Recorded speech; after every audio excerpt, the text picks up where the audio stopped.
Welcome back to Velshi on MSNBC. I'm Charles Coleman Jr. filling in for Ali today. Now, since returning to office, Donald Trump has dismantled decades-old agencies and initiatives which were initially designed to protect Black Americans and other marginalized communities. He has justified these actions by claiming he's rooting out racial discrimination disguised as diversity, equity, and inclusion. But as Pulitzer-Prize winning journalist Nikole Hannah-Jones points out in a new essay for the New York Times Magazine, in just months, Trump has managed to upend 6 decades of civil rights progress. And here's how. He's effectively dismantled the Office of Federal Contract Compliance Programs. This is the very agency created to enforce the Civil Rights Act and to prevent discrimination in employment tied to federal dollars. He's also gutted the funding and staff needed to investigate and fight housing discrimination. He shuttered the Office of Environmental Justice and External Civil Rights, which addressed the fact that Black communities are disproportionately exposed to toxic pollutants, pesticides, and waste. He's also closed the Department of Veteran Affairs Equity Office. Now, that office was dedicated to addressing the racial disparities in how disabled veterans receive compensation. He shut down regional civil rights offices that were key to fighting discrimination in schools and to enforcing desegregation. And he's even forced schools to eliminate initiatives that diversify teacher pipelines and support Black students to help close the achievement gap. And that's just some of what he's done as part of an sweeping effort to dismantle every program, every office, law, or mandate designed to protect the civil rights of Black Americans and other marginalized communities. These are protections that are still very much so desperately needed as the data continues to show that Black Americans suffer disproportionate discrimination across every sector of American life. Perhaps most disturbingly, he's now using the Civil Rights Division of the Justice Department to enforce executive orders dismantling diversity programs.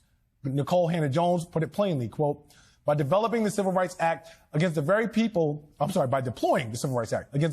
was created to protect, conservatives hope to get as close to their ultimate goal as possible, repealing it.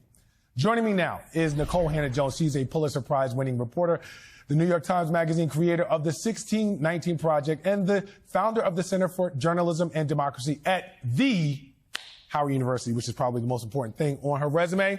Nikole, good morning. Thank you so much for being here. Always a pleasure to talk to you. I read the piece. Phenomenal historical account of the progression of both civil rights in America and their dismantling.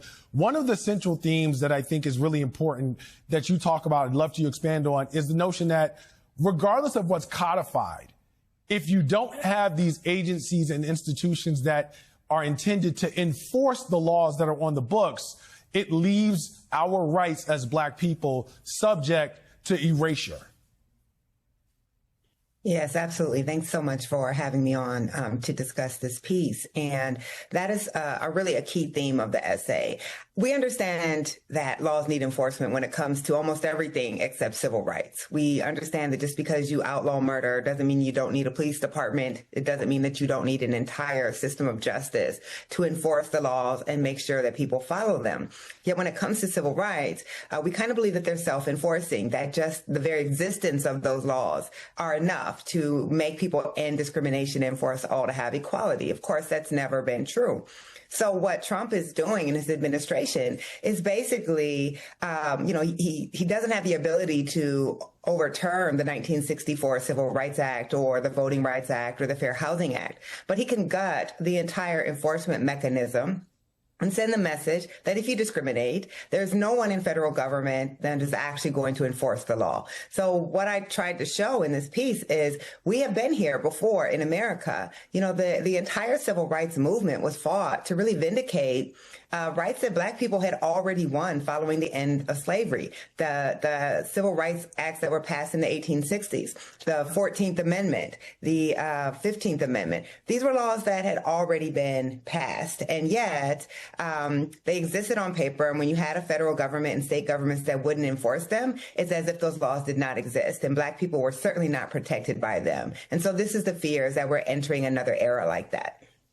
You know, Nikole, in your connection to history, the way that you just did, another theme that I noticed when I read the piece was this conversation about how disinformation and distortion of a narrative actually shapes opinions around the necessity for civil rights and how at the turn of Reconstruction, there was an effort by school teachers and textbooks to essentially whitewash history in such a way that made people think differently about the first black Republicans that were elected to the Senate following Reconstruction, following slavery, and how that shaped things, and how now there's also a similar disinformation campaign that has made it seemingly more okay for folks to be not as outraged that civil rights are being erased just 5 years after America's racial reckoning in 2020. Can you talk a little bit more about that?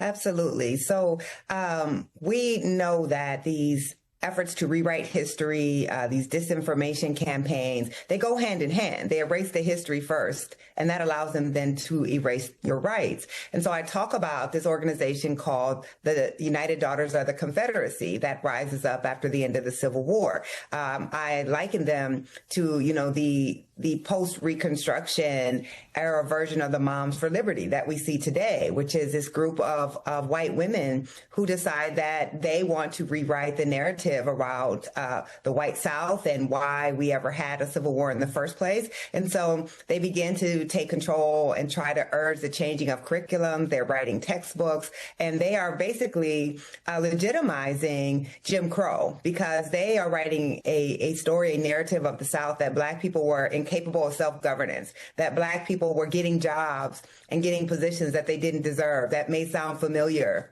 to the times that we're in, and that Black people were not the rightful participants in democracy. So you have these narratives that are being put out in textbooks, that are being placed, all of the Confederate monuments that we saw, those don't begin until after the fall of Reconstruction. They don't happen right after slavery. And that's creating a narrative that allows the stripping of Black people's rights. So I think we're seeing a similar effort here, these efforts to really downplay the history of racism, to downplay Black accomplishments. The federal government, the Donald Trump administration, we've paid a lot of attention to the way that they have been working to erase the accomplishments of Black people.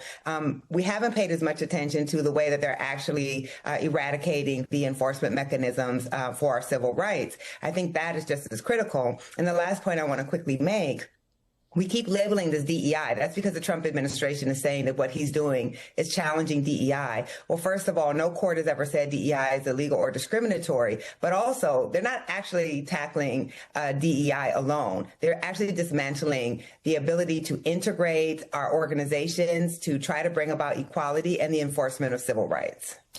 Always something that I think about, which is paying as much attention to the equality of outcomes as we have tried to the equality of opportunity. So much I could talk to you about this, but thank you for your time this morning, Nikole. That is esteemed journalist and Howard University professor, Nikole Hannah-Jones. Nikole Hannah-Jones was on, she was on MSNBC a few weeks ago, interviewed by Charles Coleman. And Attorney Charles Coleman Jr. And she was talking about how Donald Trump has upended 60 years of civil rights progress. Donald Trump has upended 60 years of civil rights progress in 2 months. So she wrote a essay for the New York Times. It's an extensive essay. I printed it out. It's 14 pages.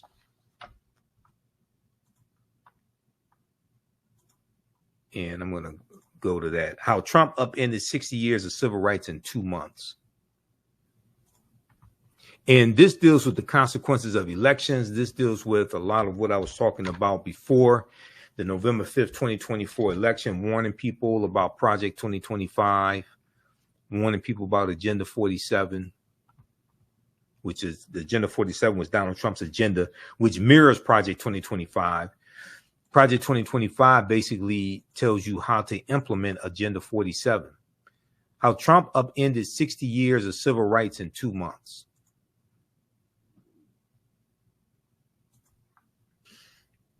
An assault on federal protections may bring about a new era of unchecked discrimination. This is by Nikole Hannah-Jones.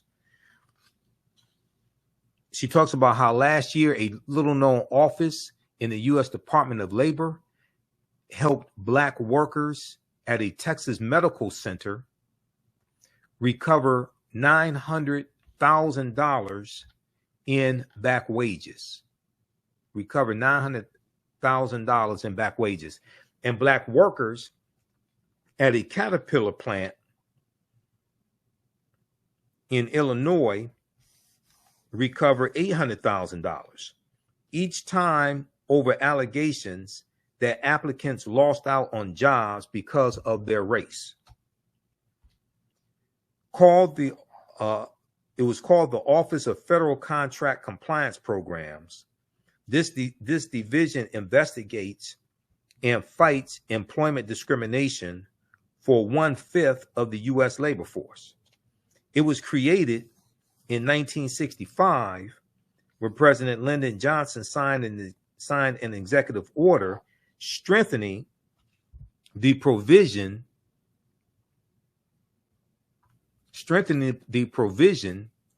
of the Civil Rights Act of 1964 that banned racial discrimination by employers. Okay, so this goes back to Lyndon Johnson. Now, remember, Trump's second day back in office, he rescinded Executive Order 11246, which is affirmative action. That dealt with affirmative action in federal government contracts. Okay. Now, what Nikole Hannah-Jones here is talking about is the Office of Federal Contract Compliance Programs. All right. And this division investigates and fights employment discrimination for 1/5 of the U.S. labor force. It was created in 1965 when President Lyndon Johnson signed an executive order strengthening the provision of the Civil Rights Act of 1964 that banned racial discrimination by employers. Okay, so the Office of Federal Contract Compliance Programs specifically enforced the law among businesses and institutions that contracted with the government or received federal funds. Okay, that's affirmative action. The landmark law also banned segregation and discrimination in all public places, including schools, libraries, restaurants, and buses. For more than 60 years, the executive order helped many thousands of workers who had endured discrimination. Yet, despite the law, research shows that African Americans continue to face pervasive employment discrimination at a rate that has not declined since the late 1980s. On his second day in office, Donald Trump labeled the Office of Federal Contract Compliance Programs efforts to enforce the 1964 Civil Rights Act illegal and discriminatory, presumably against white people. Donald Trump labeled this illegal and discriminatory, presumably against white people. So one of the themes of Donald Trump's campaign in 2024 was white grievance, and that white people were the main people harmed by racism. And he was dealing with white people's grievances. And when you read Project 2025, you see this theme with the attack on diversity, equity, and inclusion, the attack on affirmative action. And they were saying that white people, they're talking about reverse racism, and they're saying that white people were the ones being harmed by all these programs. And Project 2025 was a direct backlash to the racial reckoning that took place in this country after the killing of George Floyd, May 25th, 2020.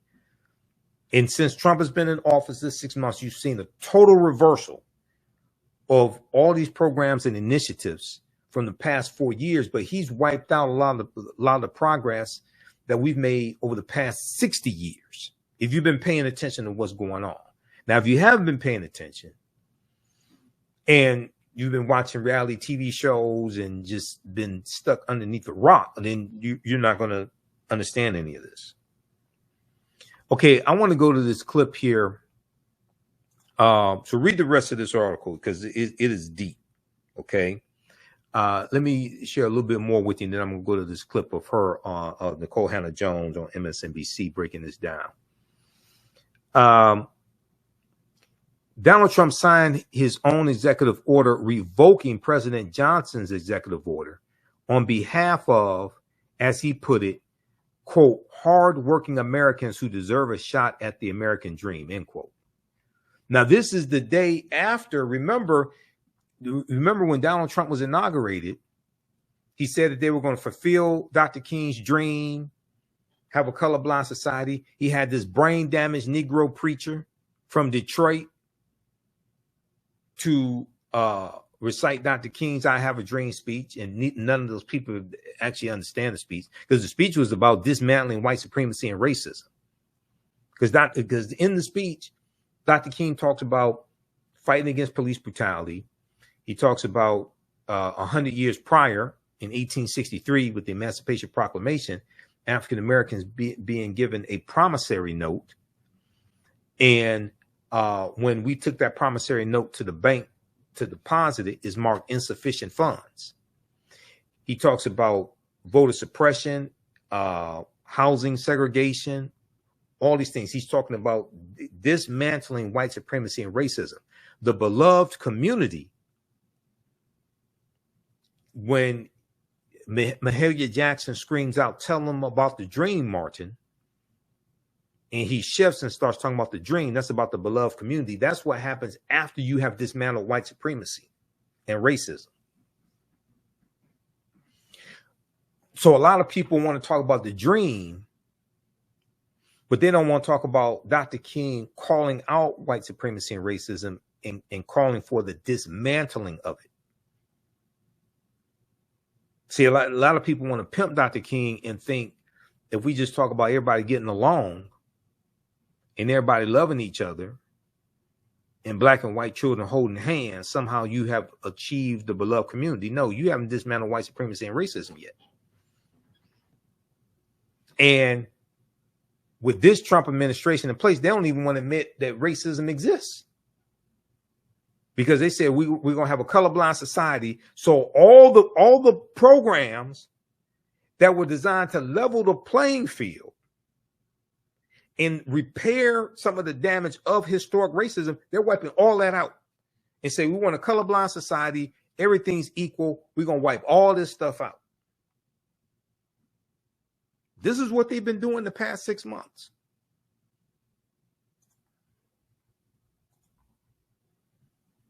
Now, I want the reparations people who said, now pay close attention. The reparations people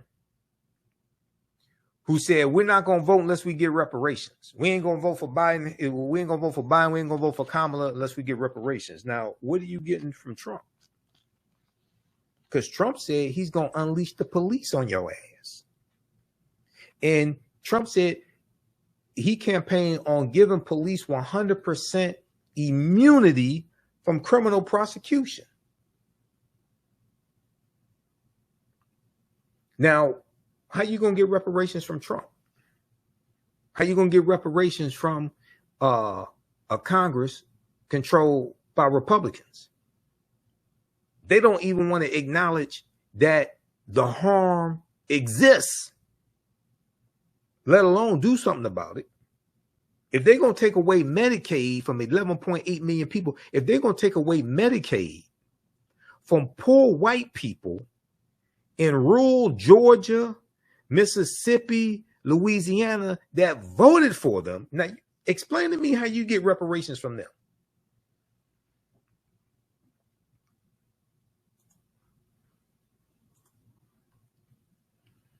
Within the week, Trump's acting Secretary of Labor ordered the Office of Federal Contract Compliance Programs to, quote, immediately cease and desist all investigative and enforcement activity, end quote, and close all open cases. A few weeks later, the OFCCP's acting director proposed slashing its staff by 90%. Now, the attack from Doge on cutting the federal government, gutting the federal government of employees, 2.3 million federal employees, gutting it, 19% of the federal employees are African American. So when you talk about gutting the federal workforce, you're talking about defunding Black America. You're talking about negatively impacting us financially and our health care through our jobs. We're paying for homes, paying for mortgages. We're paying for children in college. It was Trump's 6-3 conservative Supreme Court that struck down Joe Biden's executive order on student loan forgiveness. And African Americans disproportionately carry student loan debt. That would have greatly helped many of us.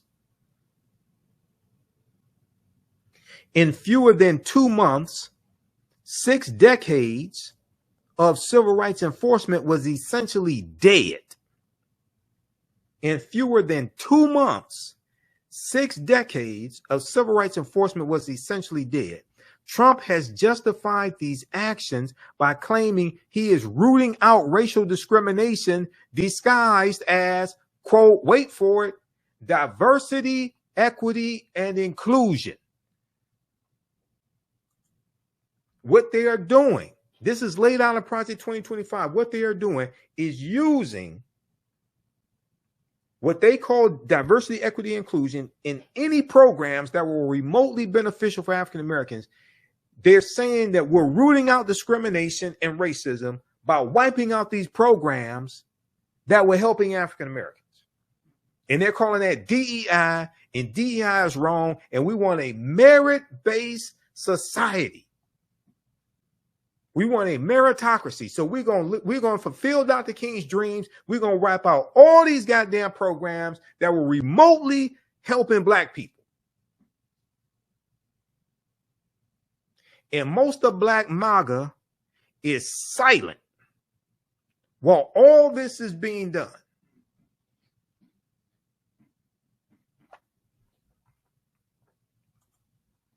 Trump has justified these actions by claiming he is rooting out racial discrimination disguised as diversity, equity, inclusion. Indeed, the other federal agency charged with investigating employment discrimination, the EEOC, Equal Employment Opportunity Commission, recently created a page on its website dedicated to helping white Americans file complaints based on being victimized by diversity, equity, and inclusion programs.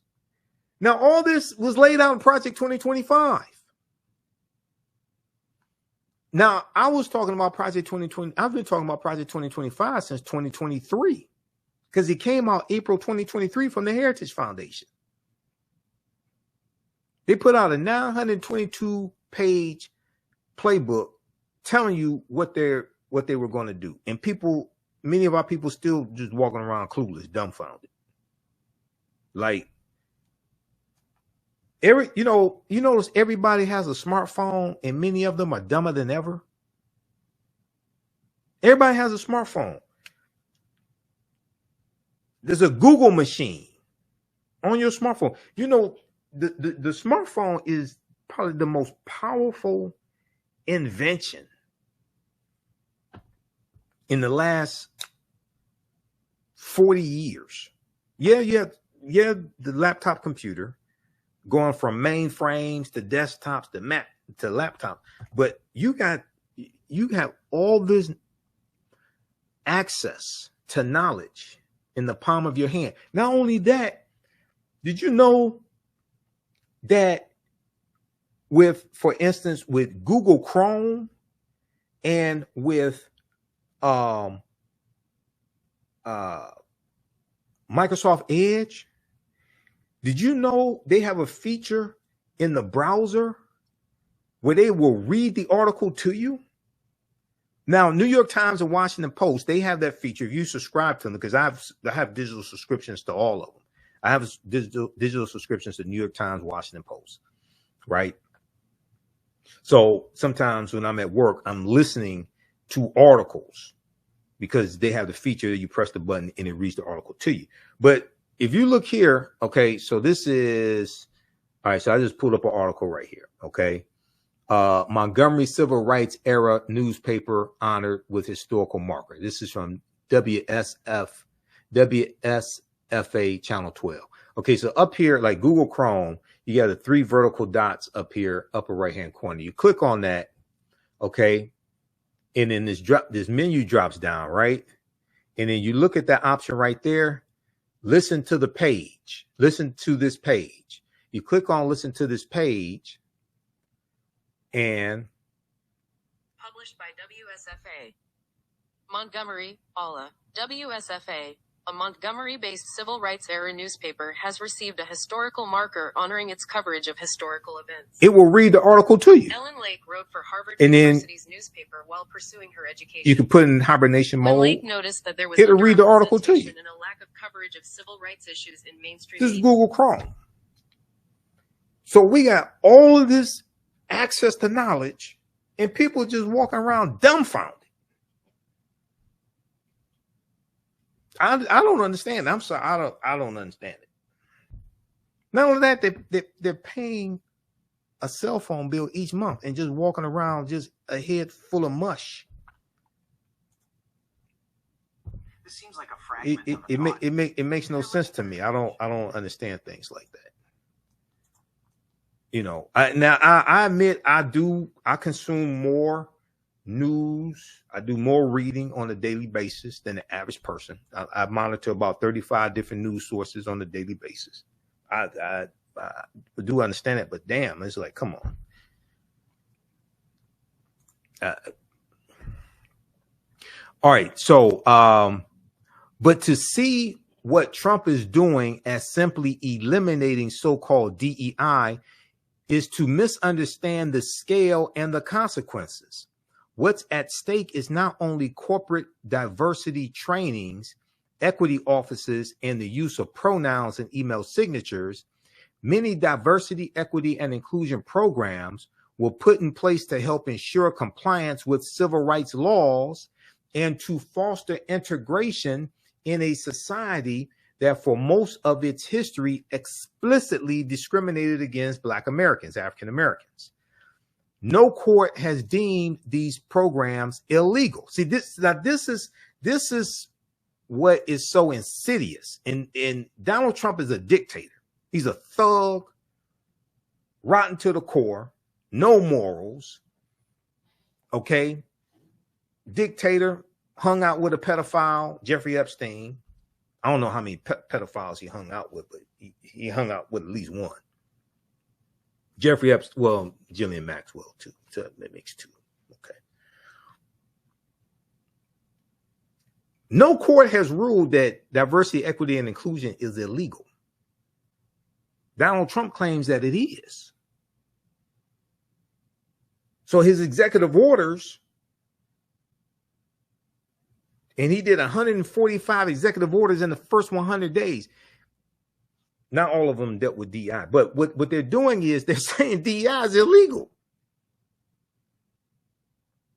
They're investigating universities using diversity, equity, and inclusion as the pretext.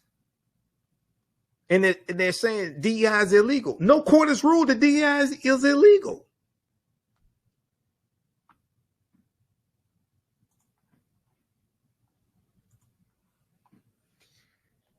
No court has deemed these programs illegal. Yet in the opening months of his second term, Trump has capitalized on the unpopularity of equality efforts among some Americans, glibly wielding the language of DEI to initiate the broadest and most significant assault on civil rights and racial integration in the country in more than a century.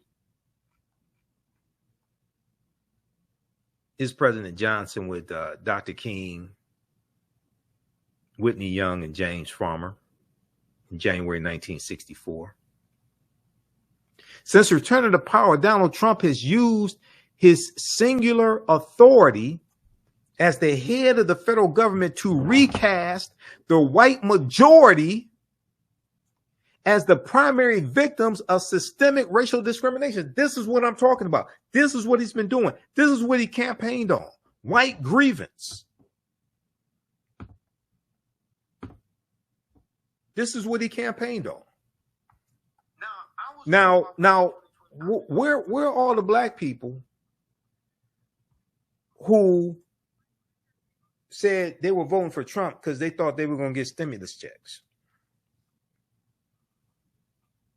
Because they thought he gave them stimulus checks in his first term because he put his signature on them, when actually it was Congress that did that and passed the stimulus checks, part of the coronavirus package. That came from Congress. Article 1, Section 9 of U.S. Constitution, Article 1, Section 9, Clause 7, power of the purse. The ability to tax and spend belongs to Congress. So you have black people saying, we want those stimmies again. Donald Trump didn't campaign on stimulus checks for black people. He did campaign on unleashing the police on your black ass, though.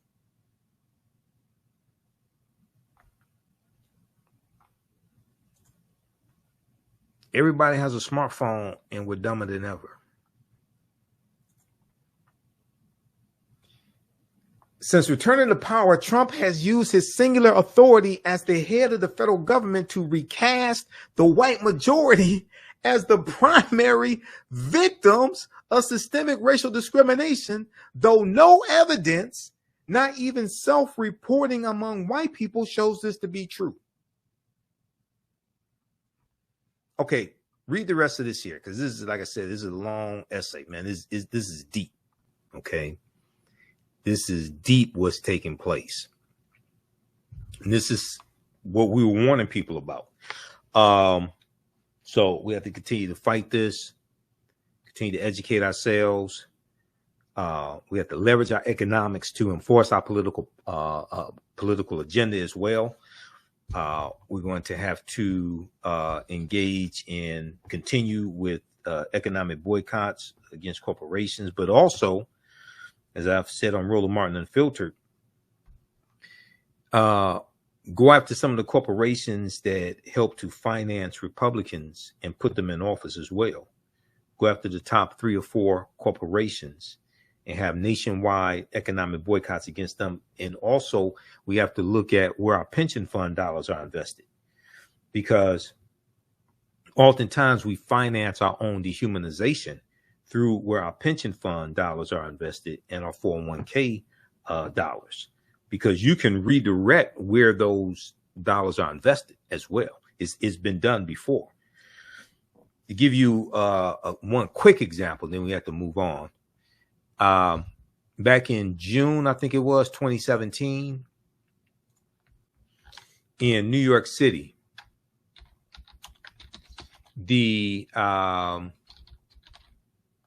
city employees in New York City, they withdrew $48 million in pension fund dollars from privatized prisons. They found out they were invested in privatized prisons. Okay. So we have to redistribute the pain through targeted, sustained economic withdrawal strategies and leverage our economics to enforce our political agenda. Okay, let's look at this article here quickly. Okay, the city has sold off about $48 million in stocks and bonds of 3 private prisons, according to the controller's office, after a unanimous vote from the fund's trustees. After a unanimous vote from the fund's trustees. The move comes after a scathing federal audit of private prison facilities last year, and after 8 immigrant detainees have died in the last fiscal year while in private immigration detention centers, which house 65% of immigration and custom enforcement detainees. So these private prison companies like Core Civic and Geo Group, they've gotten contracts from Trump, from the federal government, to house migrants, just like they were doing in his first administration, because the private prison companies have financially backed Trump because he supports private prisons. So if you are against private prisons, but you voted for Trump, you are a damn fool. If you are against private prisons and you voted for Trump, Trump is a big supporter of privatized prisons. The trustees of the city's pension funds voted in favor of divesting in a mid-May meeting, the stocks and bonds in 3 companies, Geo Group, Core Civic, and G4S, have since been sold, Stringer's office said. Okay. All right, read the rest of this piece here. Research this. New York pension fund to back out of investments in private prisons. There are other examples, but I don't have time.